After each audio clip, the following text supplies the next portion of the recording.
Competition fishing. It can be a lot of things. It can be fun, it can be challenging. It can be a time when you go out and meet people with similar interests. There's no doubt you can learn a lot from competitions, not only from mistakes that you may make yourself, but also from other competitors who like to share information. I want to show you how I go about competing in a competition. Now, I've won dozens, if not hundreds of competitions over the years, so I have learned a lot in the process. And a lot of it is to do with preparation. Preparing your bait, make sure your lines are in good condition, your rod runners are in good condition so you're not losing fish, your hooks are sharp. Just all these things come together.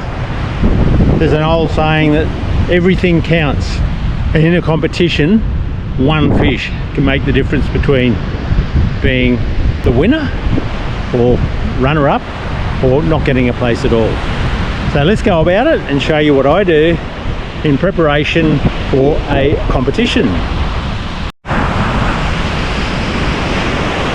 In a beach competition, which I want to go through, first thing is bait. Preparing your bait. Make sure you have plenty of bait, whether it be fresh bait or freshly frozen bait. It can make a difference. But a variety of bait is also pretty important, because if the species are biting on one type of bait and you don't have it, you're at a disadvantage. So make sure you have a variety of baits. I'll be using pilchards, I'll be using prawns, also I'll be collecting worms. The prawns I'll be using are prawns that I've gone out to a local lake and collected. Now I do that with an underwater light, a scoop net pretty much, and just a bucket.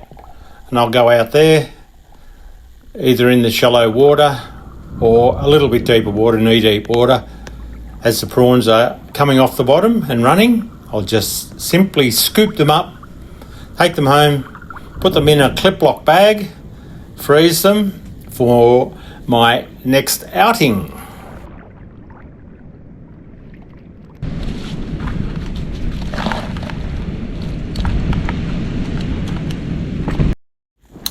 The worms I use are beach worms.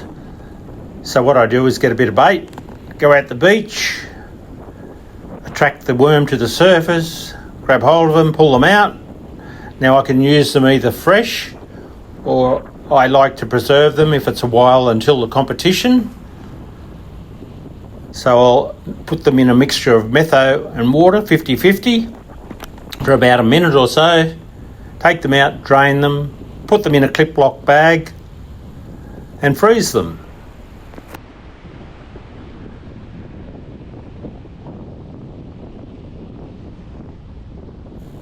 With regards to pilchards, I just buy frozen pilchards in a 2 kilo bag and break them up into the size that I need. I just find it very convenient. Whilst at the beach, you may consider collecting a few pippies, which is handy as an additional bait. Now, a competition's not all about winning, although it's great to get a win, you feel proud of yourself. It's more, to me, it's more about challenging yourself to try and do better than you did last time you entered the competition. That continual improvement, learn from your mistakes that you've made before. And if you can do that, it's much more satisfying than just having a win. Because next time you go out, good chance you'll have improved your fishing just that little bit. And if you can do that, you can't ask for any more. So one thing I do prior to a competition is I'll be checking out the moonrise, moonset times. I think most people are aware that the moon affects our tides. In particular, the moon phase and the distance it is from Earth has a lot to do with the size of the tides in any given area. However, the position of the moon above the Earth not only affects these tides, but it also affects the energy levels and feeding patterns of the fish. But that really is a complex subject for another day. So one thing I do prior to a competition is, firstly, a beach competition, I'm going to be checking out the tides. Now there's a number of websites that have tide charts, but I just use the Bureau of Meteorology, and then just select the location that you want and the date, and the high and low tide for each day will come up together with the height of each of those tides. So as a general rule, I'll try fishing on the top of the sandbars. That's where the waves are breaking around the top of the tide. Then as the tide runs out, I will be looking at the runoff from those sand flats into the deeper water and place a bait there. So one thing I do prior to a competition is I'll be looking at a weather map to see where the wind's likely to be coming from during the competition. So learning to read a weather map, if you can't read one, it's probably an important skill to try and get under your belt. You can't always rely on the forecast from the Weather Bureau, because quite often they are wrong. I pretty much look at a synoptic chart, see where the high pressure systems is and the lows, and I know in the southern hemisphere the wind will go around the centre of a high in an anti-clockwise direction. However, around a low pressure system, it'll be going the opposite direction. In the northern hemisphere it's the opposite to that, so a high pressure it's going clockwise, low pressure anti-clockwise. If you look at this map of Australia, the arrows indicate the wind direction around the centre of the high pressure system. Now the black lines running around the centre of the high are known as isobars. They're indicated by the black arrows. The closer they are together, the stronger the wind. Now the numbers on these isobars indicates the atmospheric or barometric pressure on that line. The larger number at the centre of the high pressure system indicates the barometric pressure there, and there's usually very little wind in the centre of a high, or no wind at all. There's also a larger number near the L where the low pressure system is, indicating the barometric pressure at that point, with the barometric pressure being measured in hectopascals. If you can look at maybe a 4-day forecast or 4-day maps ahead of schedule, you get a fair idea of what the weather's going to be like or the wind's going to be like during the competition. You get an indication if there's been a lot of wind during the week, the swell could be up. You may need to find a protected area. If it's a southerly swell, you may need to find a beach that's facing north. Or if it's a northeast swell or a northerly swell, you may need to get a beach that's facing south, especially if it's a big swell. It's difficult to fish in big swells, especially if there's a lot of kelp being broken off and weed that gets caught up in your line. It becomes most uncomfortable, and you spend half your time trying to untangle the kelp from your line, or it may even break your line. There are a couple of other important features on this map. Where the green arrows are pointing, that blue line with the arrows on it indicates a cold front moving in an easterly direction. Now lastly, but certainly not least, are these broken blue lines where the green arrows are pointing. Now these are low pressure troughs and can often be associated with storms, and to me they're really important because they can really trigger fish into a feeding frenzy at times as they approach. But just be wary, there could be a storm associated with it with lots of lightning, so just be careful. Another tool that we have at our disposal nowadays is radar. We can see if there's an approaching storm. We may need to have to leave the area if the storm is coming and it looks fairly violent, but they are a great tool if there's a storm in the vicinity but it looks like it's not going to come in your direction. It could well trigger the fish into feeding. So be prepared. And if that storm looks like it's going to head in your direction, get out of there as quick as you can. All these things come together to try and give you that little bit of an advantage over your opponents. And if you can do that, you may win by a heap, but it may be just one fish because you've done your preparation right that has made the difference. And it might be 1 or 2 points or 2 or 3 points that you actually win by, or you get a place by because you've done your homework and you've prepared well. When you're fishing during the day on the beach, it's quite easy to see where the sand formations are out off the beach. You can see where the sandbars are, where the waves are breaking, and you can see the deeper water as well. That's where the waves are not necessarily breaking, or they're not breaking as hard. So depending on which tide you're looking at, if you're looking at the top of the tide, I prefer to fish on the sandbars. If the tide's running out, for instance, I'd fish in that deeper water where that water is running off those sandbars into that deeper water. A lot of the time it's dislodging bait or food for the fish, and so they'll gather there looking for that. If you're fishing at night, how do you determine where the sandbars are and the gutters? Well, there is a way to do that, where you see a big bank dropping down on the beach itself, up above where the waves are, where maybe the previous high tide has been coming up. If it's a big drop off like that, you can guarantee that directly out from there is going to be deep water in close. If the beach is quite flat, coming up a little bit further along, there will be possibly no gutter there at all. It'll be flat straight out from where you're fishing. So if you want to fish that deeper water, look for that drop off when you're walking along the beach at night. You won't be able to see what's going on out in the water, but if you can look at the shore, you'll see this steeper bank, and you can just about guarantee that you'll get deep water immediately in front of that and not far out. There's times that I like to use a bit of burley off the beach, and that is when there's not too much swell, when it's reasonably calm, so it doesn't get taken too far away. So this mix I'm making out of boiled wheat, bread, and some old prawns I had in the freezer. And I often use shells from prawns that we've peeled, cooked prawns.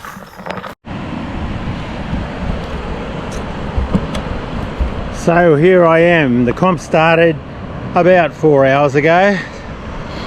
They started at the middle of the night, midnight. I've decided to come out just prior to dawn. I'm looking around the moon set. I wanted to be here for the moon set. So today I can see there's not much swell. It's only coming in possibly about a foot to maybe 2 foot. Tide's reasonably low.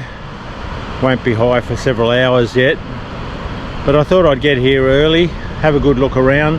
I want to try and fish that moon set because I like that period when the moon's setting. If there's going to be something biting, it'll be then.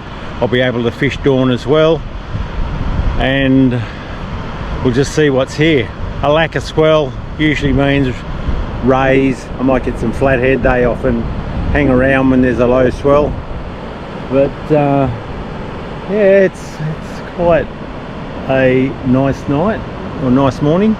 The breeze is slightly offshore.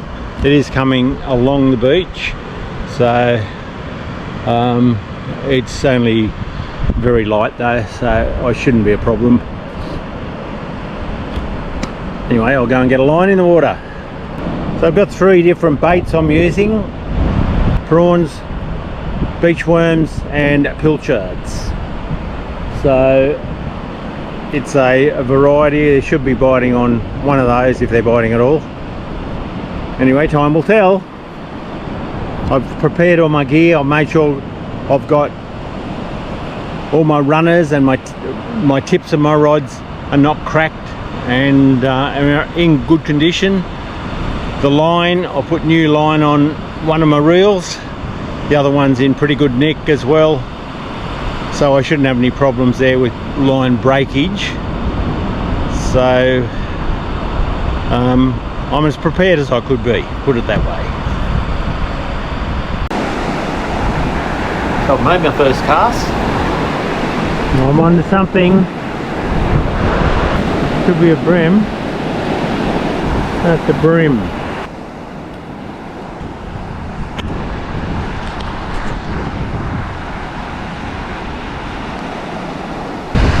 Good start, a nice bream. Oh, now I'm onto something with my other rod.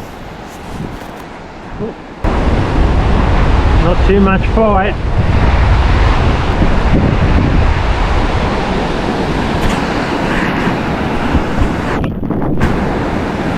Go, another bream.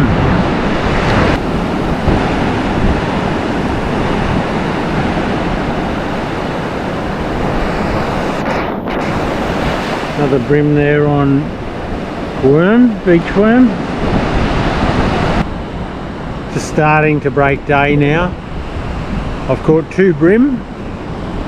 The wind is offshore, quite cool, and the swell still only about 1 foot, maybe 2 foot maximum with the sets.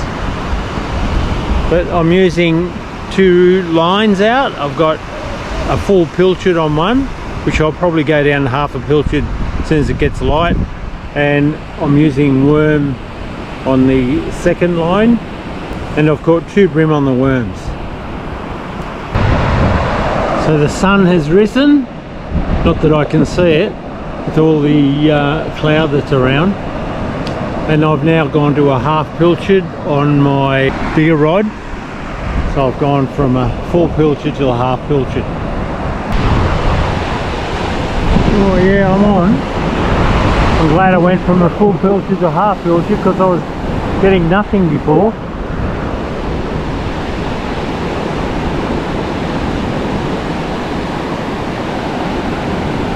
Oh, here it is. Hiding place.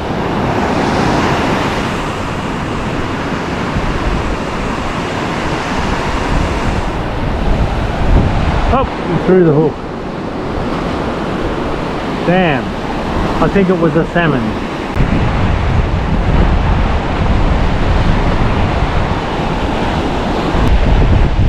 Another species would be nice. Oh, it's another bream.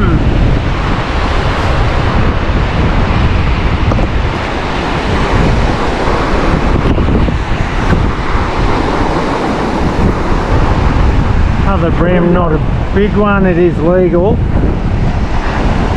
So that's one more fish for the bag, again on beach worm. Let's just put him on the ruler and see. No, he's not, he's only just 25. He can go back.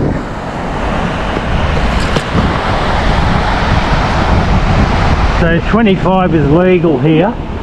But nah, I'm not happy to keep that one.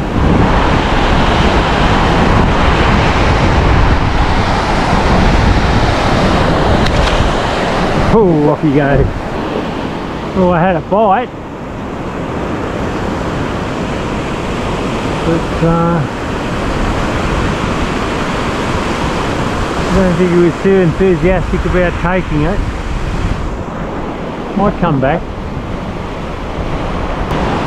Get this other worm out.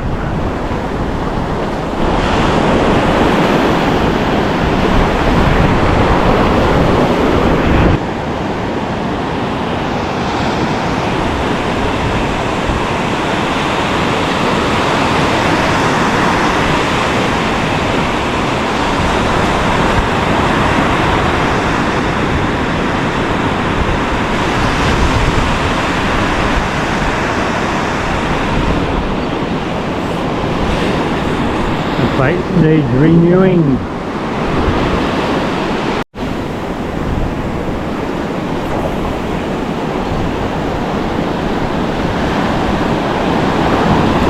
out there where the bigger fish are.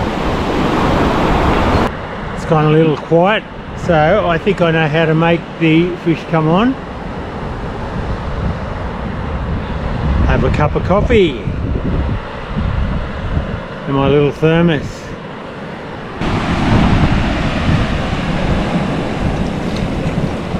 Oh, pretty weak looking coffee.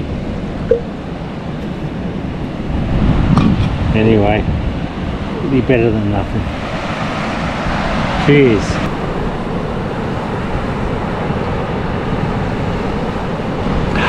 Tastes good. Tastes good. Don't normally have coffee this time of the morning. Don't normally have it until later on, but I tell you, this is tasting alright, even though it's a bit weak.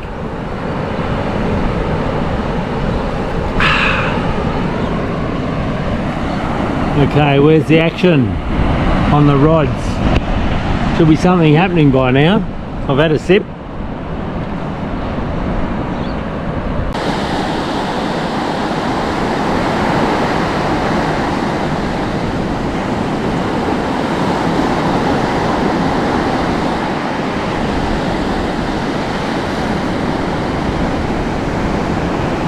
Alright, I'll cast this in fairly close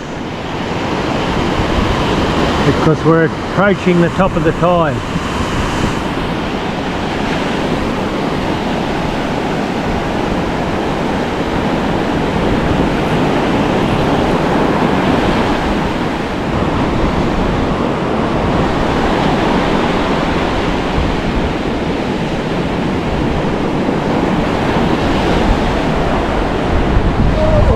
There we go. Beautiful brim.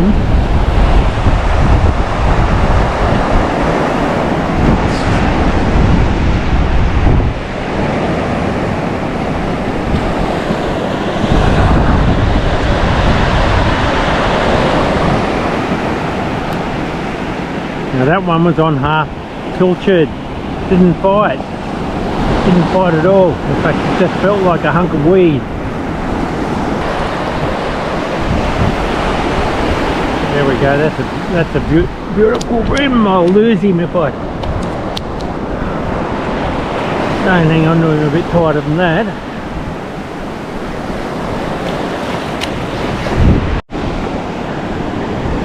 Oh, I'm on again.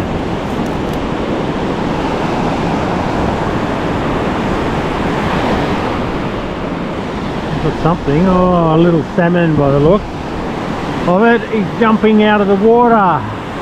Only a little though.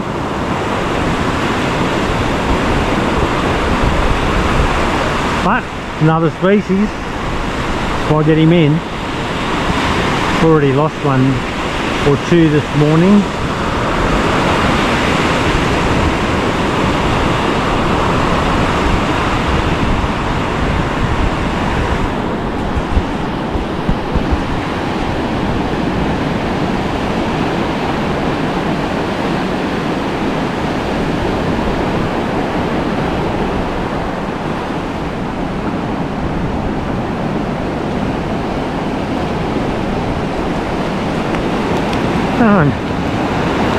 I was wrong, it's a tailor.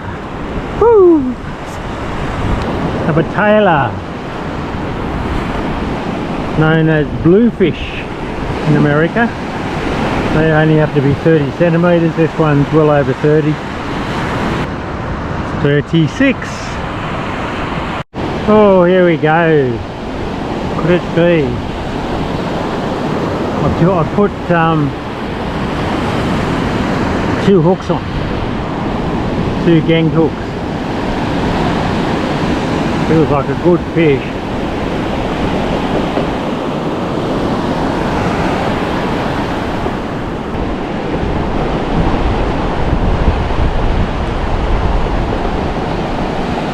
Let's see what it is. It's a salmon. There's another species. You little beauty. So what I used was half a pilchard but I used the gang hooks because the circle hooks weren't hooking them.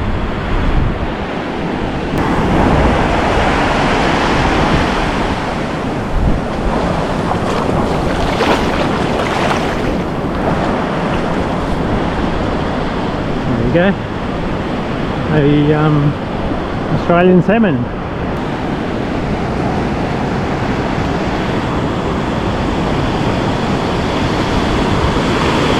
I'm on again.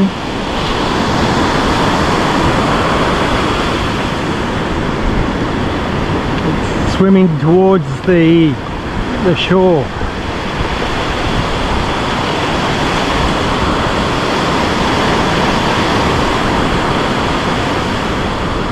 It's hard to tell. I think it might be another salmon.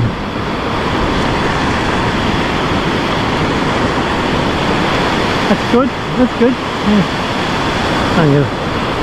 Or is it? Coming out of the water like a tailor. It's a tailor. Oh. I'm glad I put those 2 gang hooks on. One thing you don't do is put your fingers inside that fish's mouth. Another legal tailor. I've got 2 tailor, 1 salmon, 3 bream, 6 fish. Pretty happy with that. Since it's been quite slow.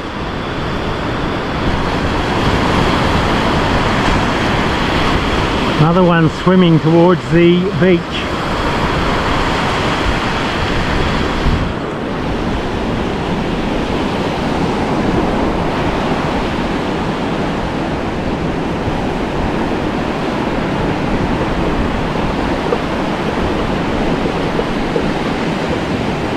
Another tailor. Another tailor. Yeehaw! I'm enjoying this. He might be 38, this one. He looks slightly bigger.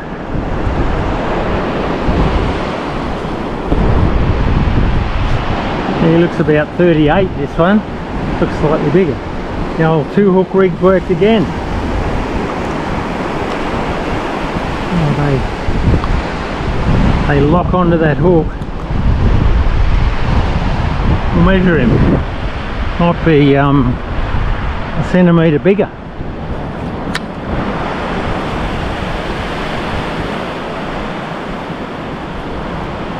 Yep, 38.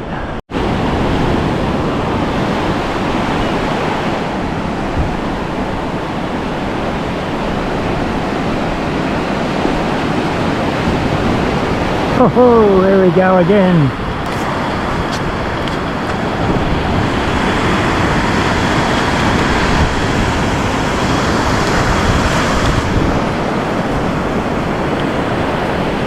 This time, a nice bream on the 2 hook rig. Look at that.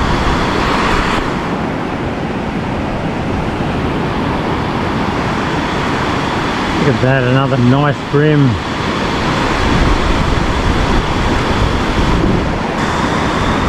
Alright.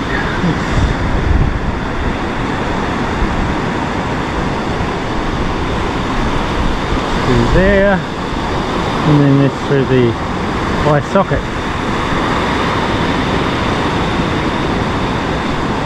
Here we go. After a slow start, I had a bit of a flurry and I ended up with 3 or 4 bream, 3 tailor and a salmon. I'm pretty happy with that. Land my fish, go home, have a bit of a rest and come out later on this afternoon and maybe come back here. It's been reasonably good, but you never know. Sometimes the morning fishing is better than the afternoon, and at other times the afternoon fishing is better than the morning. There's no guarantees with any fishing, I suppose. That's goes without saying. So here we have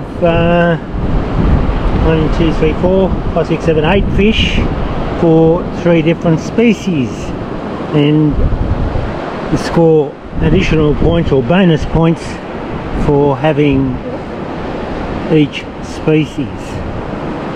So if you get 10 points per species, there's an additional 30 points there. Anyway, that's a good start. So I used my burley mix, which was made up of wheat bread and prawn shells and heads, and yeah, thinking it's probably get washed well away. But check this out, what's in this brim. Look at that, full of wheat. So he's been having a feast on the wheat and the bread. Does burley work? Well, this brim's been eating my burley, that's for sure. And now, the evening session. Oh, pale.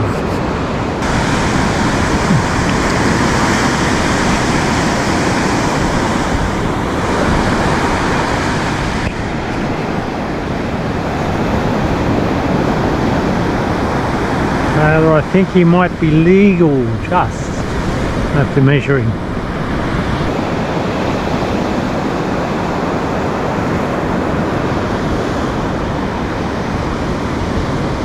Oh, easy, 34 to go with the whiting I just caught, which is about the same size.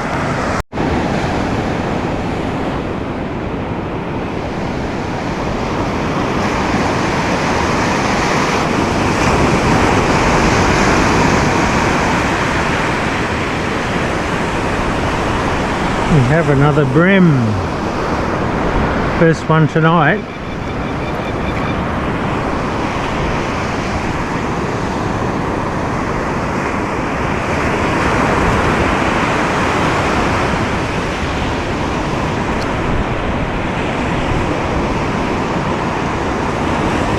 Yes, I think he's legal. Let's measure it. It's got to be 25 to the tip. 27 and a half will do.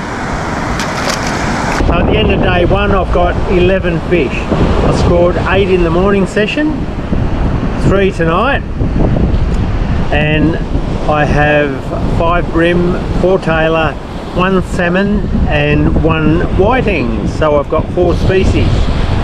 So I get 2 points per fish. I also get a bonus of 10 points per species. I've got 4 species, there's a bonus 40 points there, and you also get 10 points per kilo. So I have no idea how many kilos I've got. They're only small fish, so I don't envisage having a lot of weight. If I can improve on that tomorrow, I'll be over the moon. The fishing hasn't been that easy, it's been pretty tough, but it's going to be tough for everyone, not just me. Well, most of the time, if you're not getting fish, other people are. Be sure not to miss day 2, which is part 2 of this series, to see how I end up in this competition.